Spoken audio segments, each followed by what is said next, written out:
We are diving into one of the most fascinating stories in the chess world, the story of Grandmaster Daniel Naroditsky. You've probably seen him on YouTube, streaming on Twitch, or dropping lessons on chess.com. But behind all of these things, there is a long, detailed story. From a 6-year-old learning chess in California to becoming a grandmaster, commentator, author, and coach, and one of the most respected voices in the modern chess.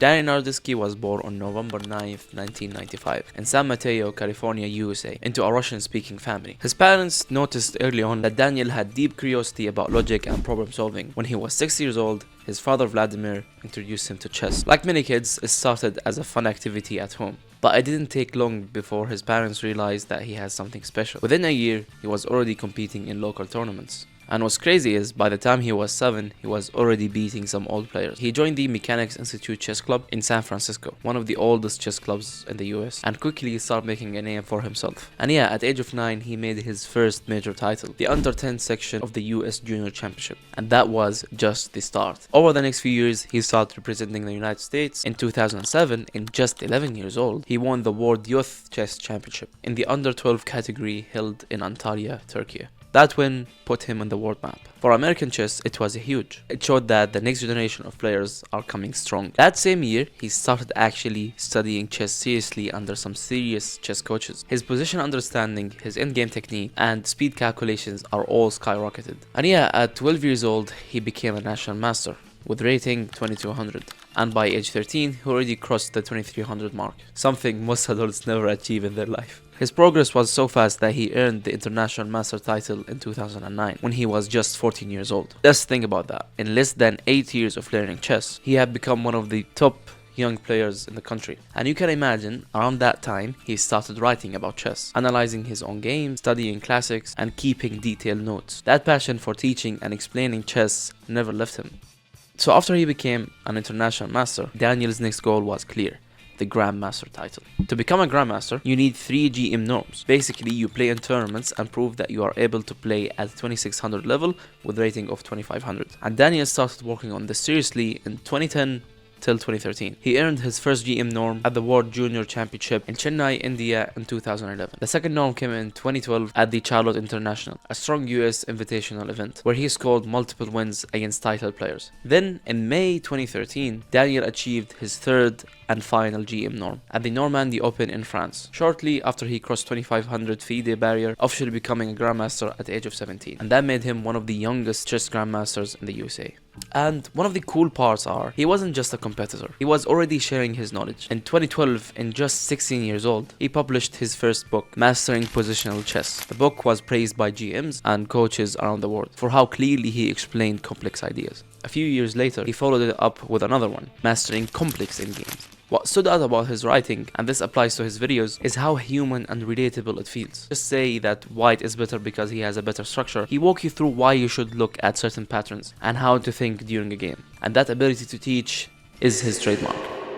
Everyone thinks after becoming a Grandmaster, he would stop learning. But little you know, even after he achieved the Grandmaster norm, Daniel didn't stop his education. He attended Stanford University, where he studied history, and he continued to balance between academic life and being a chess player. He also became active in chess coaching, giving private lessons and monitoring junior players. And unlike other players who step away from the board during college, Daniel kept competing, particularly in the US championships and open tournaments. Now fast forward to late 2010s. The online chess boom is just starting. Twitch, YouTube, chess.com, Lead Chess were becoming the new arenas. Daniel saw this potential early. He started streaming on Twitch around 2019 with a unique style, calm, educational, and deeply insightful. He wasn't flashy, no loud reactions, no clickbait titles, but what made people stay is his brain. He could look at positions and instantly explain what is going on. The tactical ideas, the psychology, the hidden patterns, all while cracking some jokes and keeping viewers entertained. When the pandemic hit in 2020, as we all know, online chess exploded. You had Hikaru Nakamura, bought his live, Gotham Chess, and right there among all the top was Daniel Naroditsky. He began posting videos on YouTube, including his famous series Speedrun to Grandmaster and Climbing the Rating Ladder. Each series was pure gold for anyone trying to learn chess seriously. He didn't just crush weaker opponents, he broke down why they made mistakes and how to avoid it. Now let's go to his commentary. Alongside streaming, Daniel became one of the most respectful commentators in the chess world. He's been part of official broadcasts like the US Championships, Pro Chess League, World Rapid and Blitz Championships, and Tata Steel chess coverage. His commentary is a perfect blend of clarity and emotions, never too technical, never too simple. He can explain a top grandmaster battle to a beginner without dumbing it down, and honestly that's rare. Even elite players have said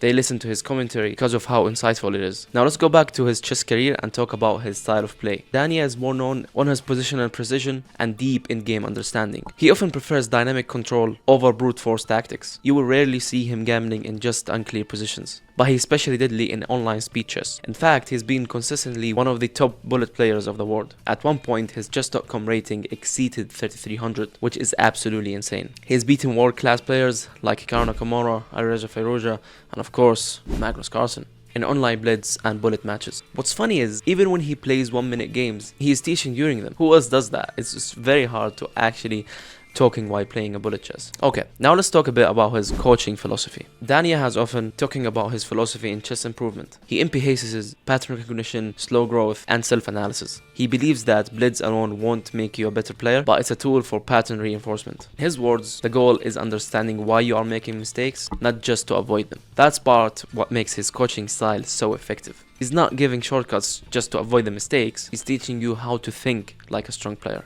And yeah, despite all of these achievements, Daniel has stayed humble, soft-spoken, and thoughtful. He often talks about mental health in chess, how obsession can lead to burnout, and why maintaining balance is key. And he is also deeply respectful for other creators. You will never see him trash-talking opponents or chasing drama. He just loves chess purely, and you can see this through his passion for the game. As of 2025, Daniel continued to stream, teach, and communicate, and he has been working closely with chess.com, doing official commentary for the Champion Chess Tour and Speed Chess Championships. And he was also one of the key faces promoting educational chess content, reaching millions of players across the platforms. His YouTube channel has around 600,000 subscribers, and his Twitch streams regularly attract thousands of viewers. So yeah, if you think about it, Daniel represented the modern chess professional, a mix of old school depth and new age accessibility. He's not just a grandmaster, he's a teacher, a communicator, and a role model for thousands of aspiring players. He showed that you can love chess, teach it, share it, and make a life out of it without losing your integrity or humility. He proves that being a top player isn't just about winning. It's about understanding, sharing, and lifting others through knowledge. And yeah, as you all know, the main reason I'm doing this video, with great sadness, Daniel Naroditsky has passed away on October 19th, 2025 in Charlotte, USA, at age of 29 years old. His club, the Charlotte Chess Center, announced the news the following day, describing his passing as unexpected and asking for privacy for his family. As of now, no official cause of death has been released, but the chess community, from amateurs to top grandmasters, has been deeply shaken. He leaves behind legacy as a player, streamer, teacher, and friend of the game. So yeah, thank you Daniel for your brilliance and your kindness and the way you made chess accessible and meaningful. Of course, you can imagine if this position occurred with the white pawn on d4. Honestly, so happy that the people are enjoying this. Again, also great that people can come together over this. I'm very happy to be doing this. So yeah, that was the full story of Daniel Naroditsky, from a 6-year-old learning chess, becoming one of the greatest the game has ever had. He had achieved what many dreamed of, not just titles or fame, but respect and love. And I feel like in the chess world, this is the ultimate checkmate. So yeah, thank you all for watching this video. Please don't forget to like, share, and subscribe.